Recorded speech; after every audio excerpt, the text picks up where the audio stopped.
Alright, what's happening everybody? It's your boy Keenan. Welcome to the Pro Football exclusive college football blog. Here to recap week 5 of the college football season. We had a pretty insane week that we saw this past weekend, starting with everything with the Pac-12 conference. Thursday night's matchup between Washington and Stanford, the number 8 team in the nation. Washington ended up pulling that upset, which I could have called last week. They ended up pulling the 17-13 victory. They had a good scheme on the offensive side, and the defense really stepped up in this matchup. It was pretty much a defensive matchup until that second half, where Washington finally pulled away with Kasim Williams pulling off that 35-yard touchdown with 4:53 left to play. That was a game-winning touchdown. But the thing that most impressed me most was running back Bishop Sankey, who rushed for 144 yards and that touchdown. He was a good play that matchup, and that was key for the Washington offense to take that time possession and march their offense down the field and coming up with those 2 scores. That was a great victory for the Washington Huskies, and it was a big-time upset, and I did call that for last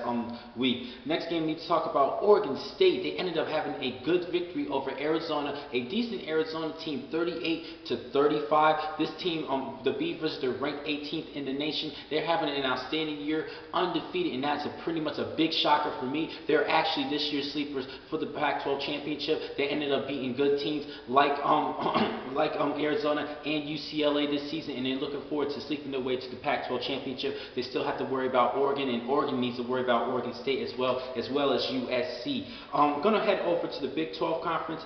Big offensive play, especially with one of the games of the week. West Virginia against Baylor. Both quarterbacks, Nick Florence and Geno Smith, pulled out aerial displays and good aerial attacks in this matchup. Great passing displays by both of these good quarterbacks. Starting with Geno Smith, ended up having a school record 656 yards passing in this game and 8 touchdowns. Nick Florence did his thing too, passing for just under 600 yards, 561 and 5 touchdowns, but he did throw an interception. Now this was a close game, and the Mountaineers ended up pulling off the 63 point victory, and it had over 1,000 yards of total offense, actually over 1,200 yards of total offense on both sides of the field. This was a great matchup combined. I'm going to go over to the another Big 12 matchup. Texas playing against Oklahoma State. My Texas Longhorns ended up prevailing 41-36. It was another high-scoring game. I like my quarterback David Ash, 304 yards passing in this matchup, and this is another game that had over 1,000 yards of total offense. So one thing in particular about this Big 12 conference is that they do not play defense, and this is exactly why they have not won a national championship in years, because of the defensive side, and defense wins championships. That's why the SEC conference has always been representing the national champion, because their defense is just dominating and have great play on that side of the ball. And Texas, and teams like Texas, Oklahoma, West Virginia, even Baylor, they need to perform better on the defensive side. We already know that they can score, but they haven't shown that they can actually stop some teams, and that's the problem with the Big 12 conference this season. I'm headed over to the SEC conference. Number 5 Georgia ended up prevailing over Tennessee Volunteers 51-44. Now this was a little bit of an for the Bulldogs. A lot of people are starting to get concerned for Georgia because they did give up 44 points to a good Vols team, but they have a great passing offense. I'm talking about the Tennessee Volunteers, led by quarterback Tyler Bray. So I'm not really shocked at how well Tennessee has been performing this season. They have a good aerial attack with Tyler Bray. They have a good all-around offense and great weapons around Tyler Bray, and I wasn't pretty shocked how they did against Georgia.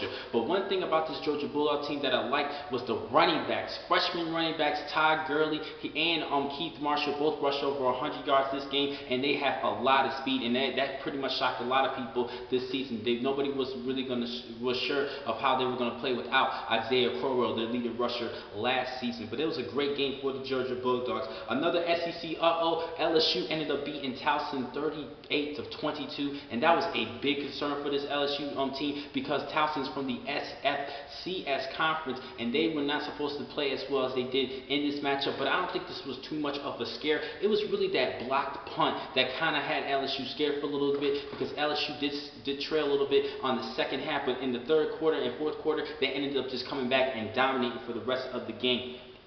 Last game I need to talk about for the SEC, South Carolina, number 6 ranked team in the nation, beat Kentucky 38-17. They were actually down by 10 points in the second half. This was another concern for some people who represent the SEC conference and who like the SEC conference. South Carolina had a struggle against Kentucky, but in that second half, they ended up coming back and just prevailing this great victory and triumphing throughout the entire half, and that's why they did so well. And I really like this team overall. Marcus Latimore's getting his everything together, doing an all workhorse back. He's actually showing that more durability, and I think he used to be okay because of that knee injury. I think he bounced back just fine. Now I'm going to head over to the Big Ten Conference. Nebraska ended up rallying back, 17-point deficit against Wisconsin, winning 30-27. Taylor Martinez, he ended up guiding this team to 4 straight scoring drives, and that was key in that game for Nebraska. I like this Cornhusker team a lot. They had a great game, and I think that defense, they kind of messed up for Wisconsin. They ended up getting tiring too much because they were on the field for so much time, and that's why they ended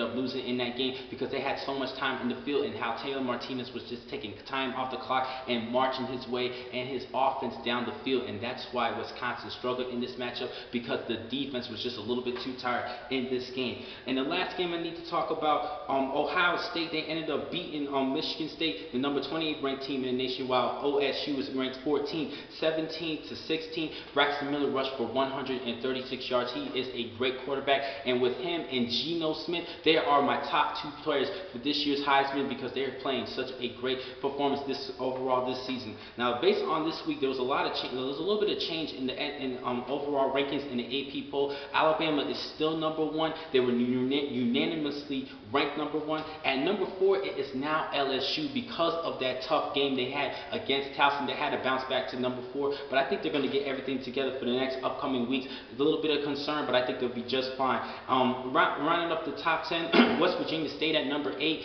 They could have bounced up a little bit better, but that defense, like I said, 63 points. That's why they stay at number 8. At number 9, it's Notre Dame. They ended up cracking the top 10. I do like another player in particular, Monte Teo. He should definitely get some notoriety for the Heisman Trophy at the end of the year. And Florida is ranked in the top 10. They're actually number 10. They cracked that top 10. This is a good team overall. They ended up bouncing back under Coach Will Muschamp. This is his 2nd season, and this is a great year for Florida, but they still have some tough games available. Just like this week, they face LSU. Now, speaking of this week, I'm going to catch you guys later on this week on Thursday to give you my predictions and key matches for week 6 of the college football season, and I think you really need to watch this week, because there are a lot of key matches that you must watch. You must see my video for the next vlog on Thursday, and I'll catch you guys then. Thank you for watching today's vlog from Pro Football Exclusive. I'm your man, Akeem McCall. Beatings.